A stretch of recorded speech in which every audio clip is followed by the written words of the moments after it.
It's a common stated fact, not all homes are created equal, in size, design, and of course, price.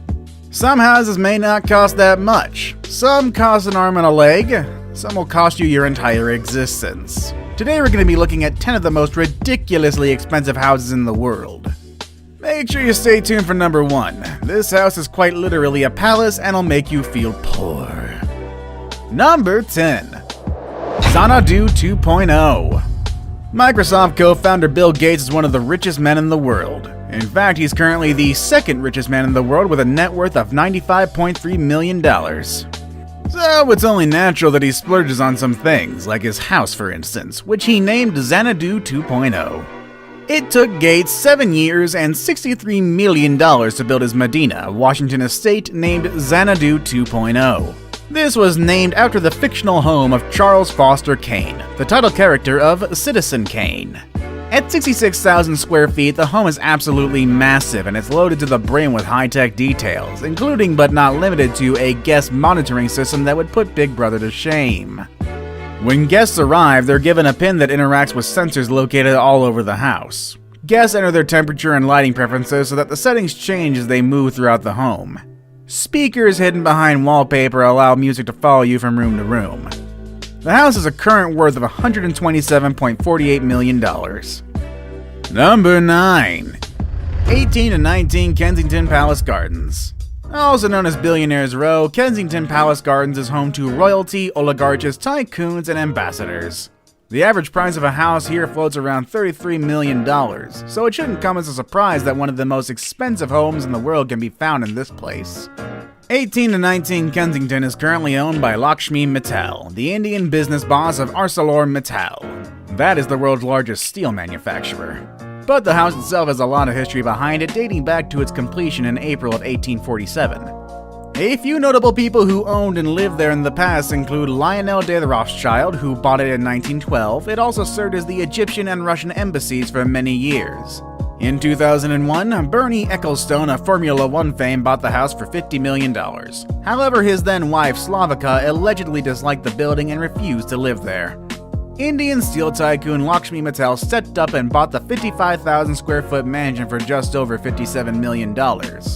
Oh, and guess what? This was a far lower offer than Ecclestone's original asking price. Guess how much that was? $85 million. The property became known as the Taj Mahal and is thought to have trebled in value since its purchase. Number 8. Palazzo d'Amore.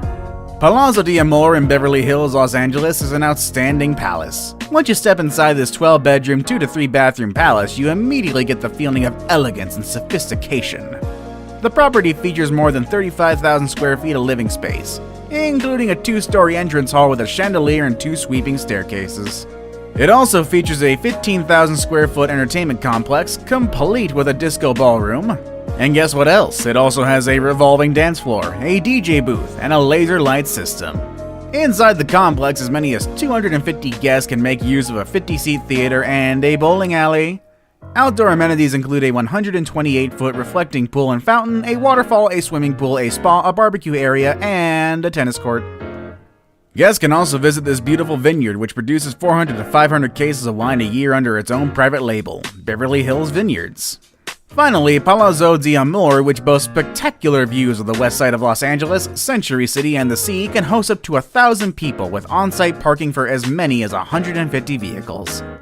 The house was put up for sale back in 2014 with an asking price of $195 million. Number 7. Ellison Estate.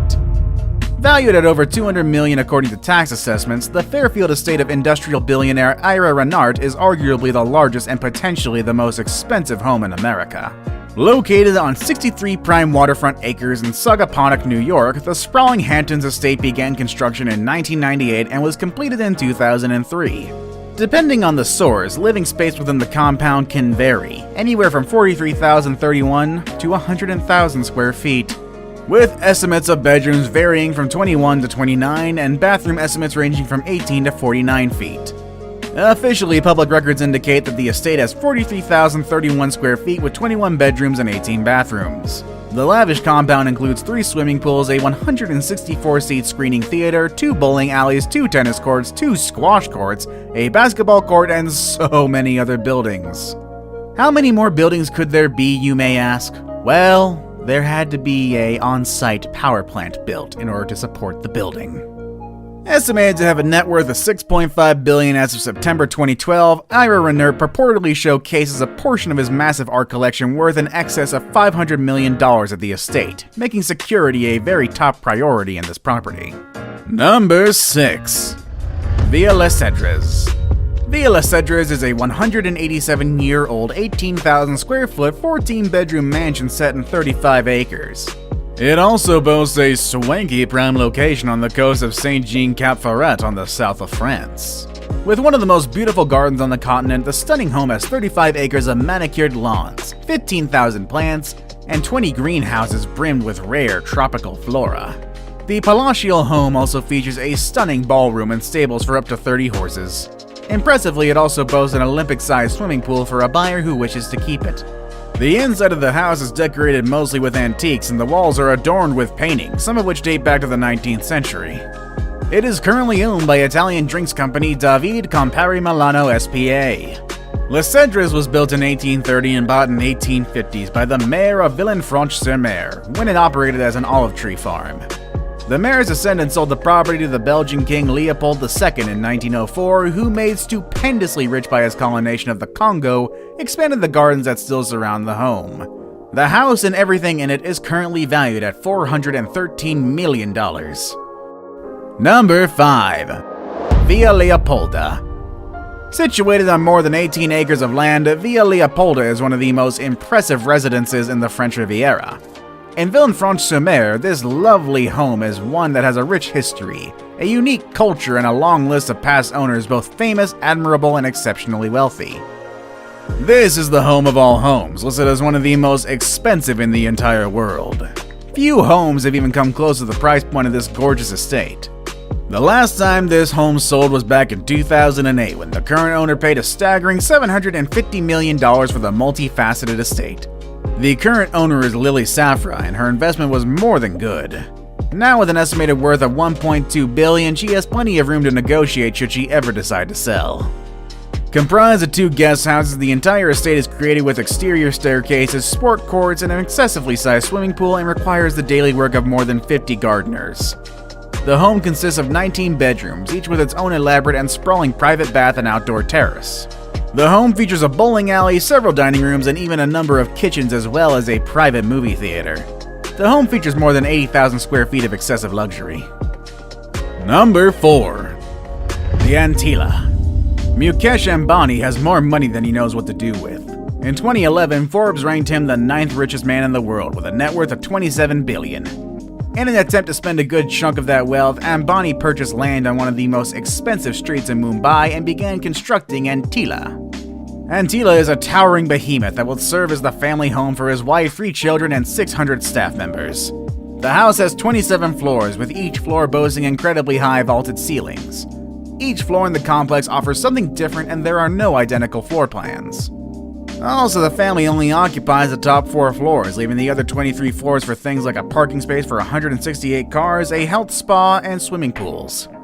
This place also has a movie theater and 3 spectacular hanging gardens spaced at different levels of the building. Since construction began, Antilla has drawn criticism from within India and across the world. From the top floor of the 27-story home, there are spectacular views of the Arabian Sea as well as the slums of Mumbai sprawling on the outskirts of the Indian city. Much of the criticism has been spurred by this fact, as Ambani's impressive show of wealth seems to show a lack of empathy for the impoverished who inhabit the slums.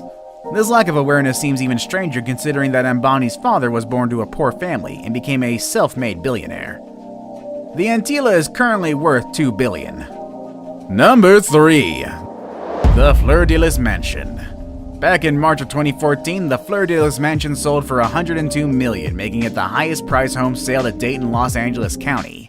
It was first listed in 2007 when original owners David and Suzanne Saperstein finished renovating the mains. And then they divorced and moved out. The current owner, who paid entirely in cash and has chosen to remain anonymous, is rumored to be former junk bond king Michael Milken, according to the LA Times at least. The 12-bedroom, 15-bathroom house, which was modeled after the French castle Vale de Facomte, I'm pretty sure I pronounced that wrong, when it was built in 2002, has a 3,000 square foot wine cellar with a tasting room, 2-story library, commercial kitchen, cutlery room, and spacious ballroom. The property also features a pool, spa, and tennis courts. If the property looks familiar to you, it might be because it was used for the film The Green Hornet, the ABC TV series Big Shots, and the 2000 Audi Super Bowl commercials as well. Now it's time for today's best pick. Today we're going to be looking at a very expensive home that can be found quite predictably in one of the richest countries in the world, Dubai. Number 2. The Floating Villa. Imagine waking up to a sea of fish. Not waking up from some placid dream, rather squealing in pain, for it will be no dream, but for real. Waking up to a sea of fish with a backdrop of beautiful turquoise water. In Dubai, even that is possible. The Floating Seahorse houses in the heart of Europe, a chain of islands part of the world cluster of islands off the coast of Dubai. There are a total of 42 units available, with construction finishing in October of 2016, but the developers plan to build more, 131 units being their magic number. The house has the living room, jacuzzi, minibar, shower, and kitchen on the upper level, and has a bedroom and bathroom underwater with a 500 square foot coral garden outside the window where you can see seahorses getting about their business in the Arabian Gulf, its natural habitat. Apparently the company hopes this project will restore the endangered species in the area. I don't know about you, but I don't think that's how this kind of thing works. I saved the best for last, but first, I have a quick challenge that takes only 5 seconds to complete. If you can leave a like and subscribe within the next 5 seconds, you'll get 10 years of amazing luck. Just try it, it really works. Number 1. Buckingham Palace. Yes, the Buckingham Palace is indeed a home. A home to one of the most influential royal families on Earth, but a home nonetheless. With a value of $1.17 billion, this crown property boasts 775 rooms, including 188 staff rooms, 52 royal and guest bedrooms, 78 bathrooms, and 92 offices. Its presentation is absolutely immaculate, with symmetrical, themed rooms covered in detail and color, as well as highly expensive and one-of-a-kind art masterpieces and chandeliers. Which expensive place would you like to live in? Let us know in the comment section down below. Want more videos about amazing places? Click on any of the videos you see on the screen. As always, thanks for watching everybody, and I will see you next time.